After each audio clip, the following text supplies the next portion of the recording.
والصلاة والسلام على رسول الكريم. اللهم صل على سيدنا محمد عبدك ورسولك وسلم المؤمنين والمؤمنات. So just announce some of the people that's here, recognizable, some of the old soldiers. In that respect, I'm very honored to be here tonight to give support to Masjid TaHa. They have been active ever since I have been a Muslim. Matter of fact, they are offshoot, just like Imam of the Darul Islam movement. That was how I became a Muslim. I remember when I went down there one Friday for some religious instructions. I was on my way to the Old East on Claver Place, trying to get me some jazz. I love some jazz. And the brother stopped me. Brother, I know I got something better for you.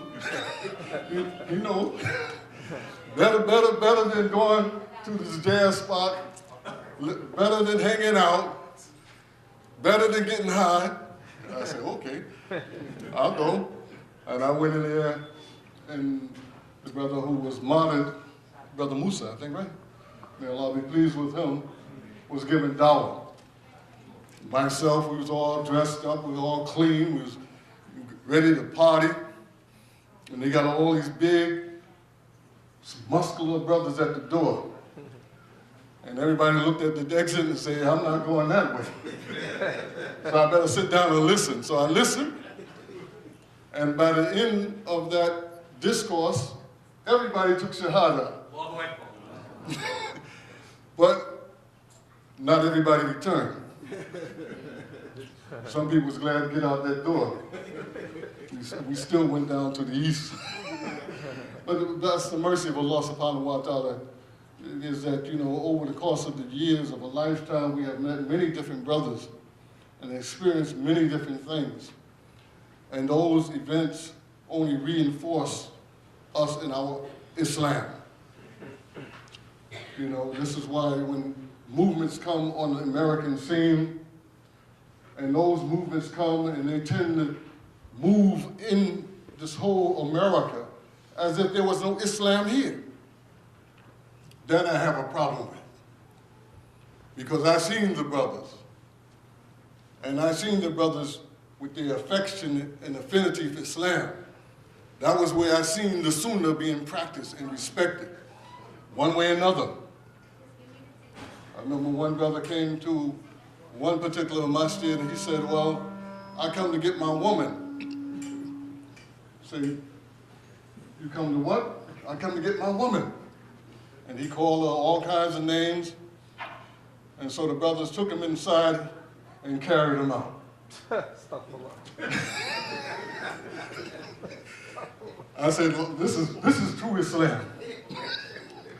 This is Islam where a woman would come out of the streets and she would come into the masjid and acquire dignity and respect because there were men who would enforce that position. So therefore, I said to myself, well, mashallah ta'ala, I begin to understand this Islam. Most of my Islam has been piecemeal. But every piece that I have learned over the course of the years have only made me more certified and more committed to the deen of Islam as a complete comprehensive way of life. So those brothers who come on the scene and begin to fear leadership and go outside masajids and say, oh, those brothers don't know nothing. Oh, those brothers is not on the haq, as if the haq is exclusive to any particular individual. And those brothers not representing Islam.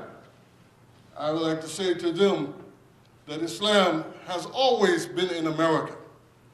We have not been looking for it, but it has always been here.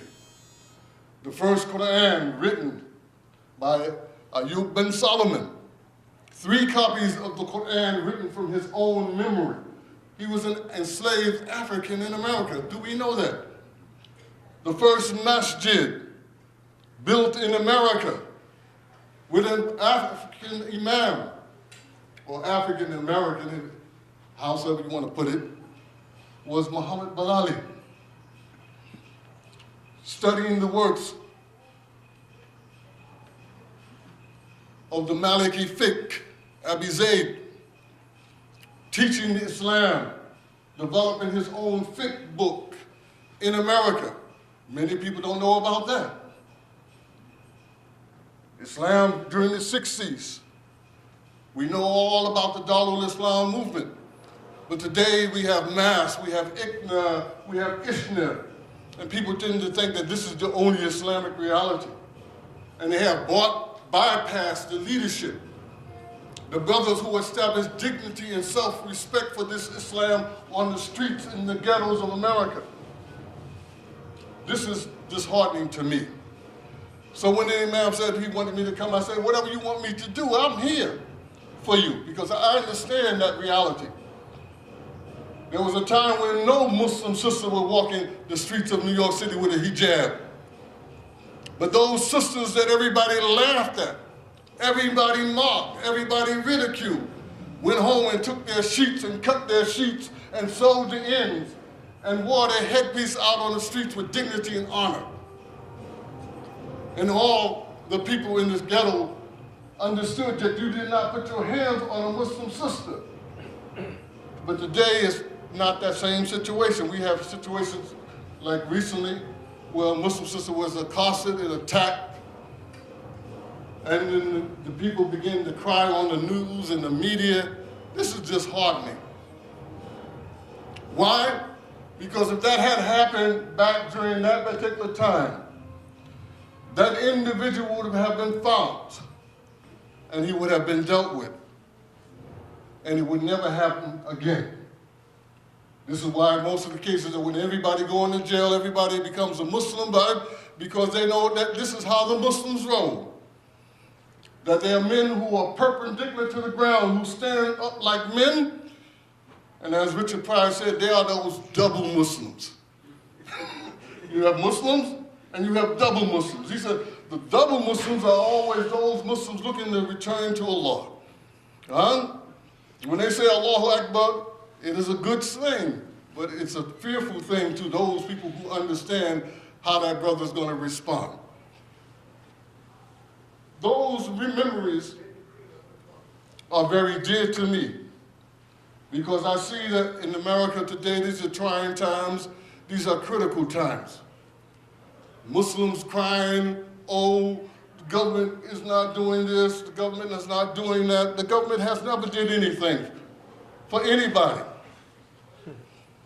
You only get what you strive for.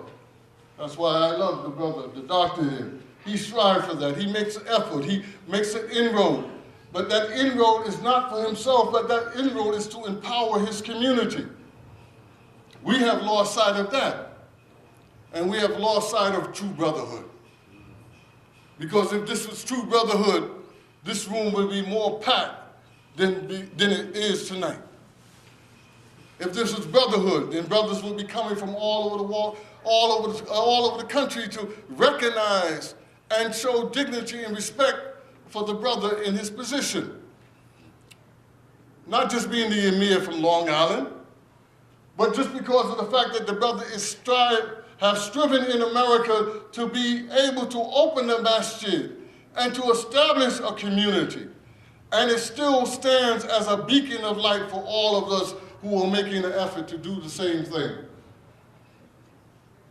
To show respect to us as family, that we recognize and we respect Imam Isa and the work and the sacrifice that he has done for us, because part of that is on us.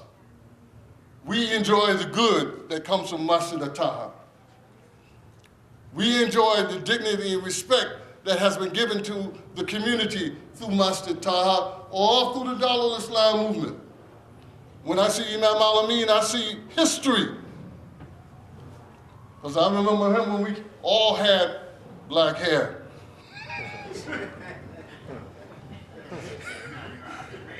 I remember him, he came over there to Masjid Iqwa. I was over there with Imam Khalid Yassin. And there was one brother who had caused some confusion with the drugstore downstairs. You know, we love it, please, the brother, because he passed away.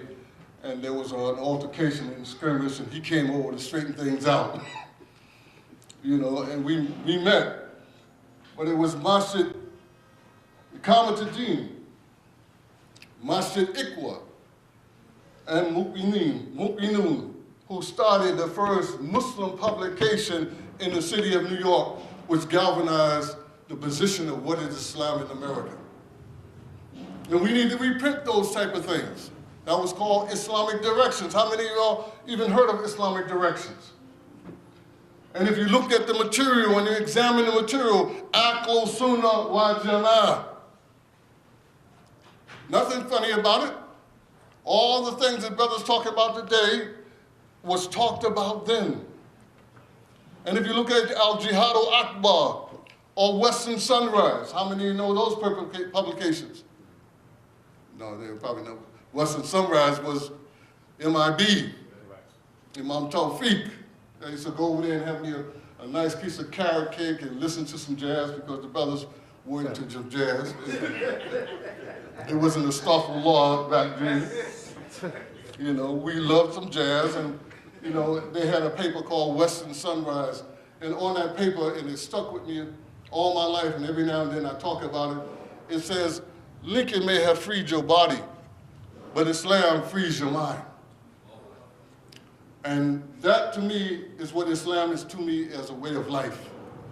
And it made me more determined as a man to live this Islamic reality and Islamic path, and to always, as the brothers did, stand up for what is just and what is good. That's why I'm the mayor of social justice. Not because of anything else, it's because the brothers threw me out there. Imam Alameen threw me out there. You know, go to the thing after 9/11, they had trying to close the Masjid, Park 51. You know, I'm leaving work. Straight from work, out there. And it's just that Allah subhanahu wa ta'ala inspired me with what to say. And that, in essence, became something which was beneficial to break up that dawah, that negative dawah. That we would take a stand on behalf of a masjid. I don't want to hear about no Sufism. All those brothers are Sufis. No, those brothers are Muslim. Period. I don't want to hear about Shiitism. Those brothers are Muslim. Period. If you want to have a gripe with someone, go there with Trump. And go down there in South Carolina, go down in North Carolina, go down there in Mississippi. There's enough people for you to deal with than going around hating somebody else who never called you anything and who looked like you and who follow and believe the same God as yourself. Because one brother was trying to get me on that thing, brother, the Shiite brothers. I said, brothers, I'm not on that kick. I said, I'm not going to Sunnah wa Jama'ah. You know, they could be Shiite. I said, it is for Allah to decide who is pleasing and who is displeasing to him. It's for Allah to decide who's going to go to the Jannah and who's going to go to the hellfire.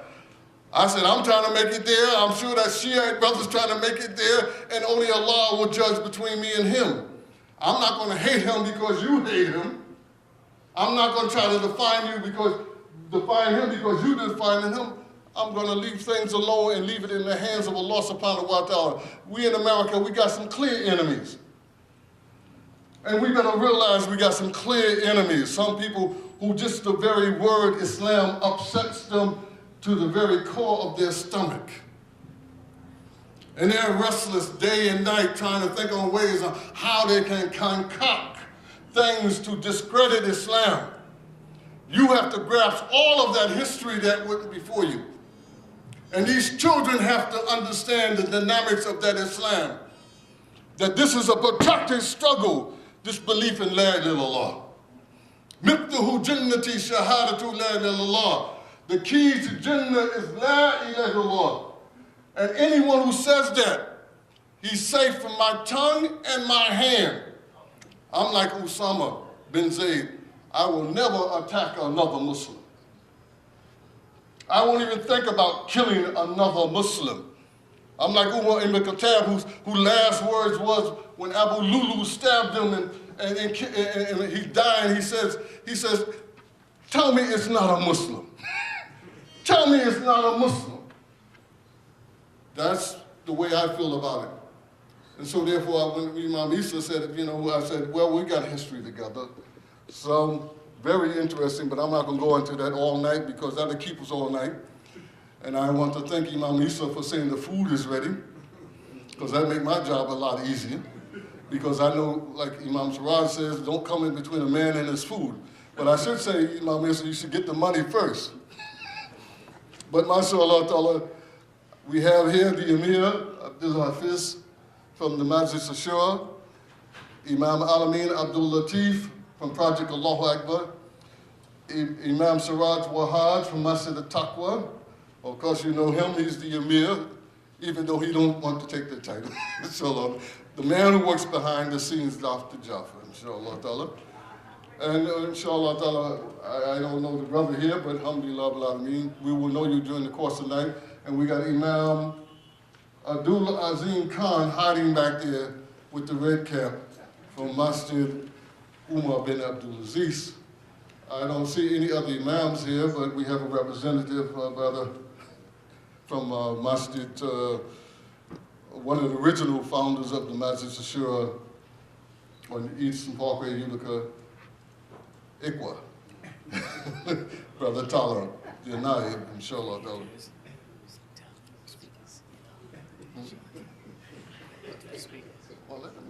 going to say that you what you want to do? We kind of running out of time, so we need to let's bring 1 or 2 speakers up and then we will break it and have some food after this. Yes, I think. How do you want to do it? Inshallah ta'ala. Okay, we're going to go with the speakers, with your permission, right?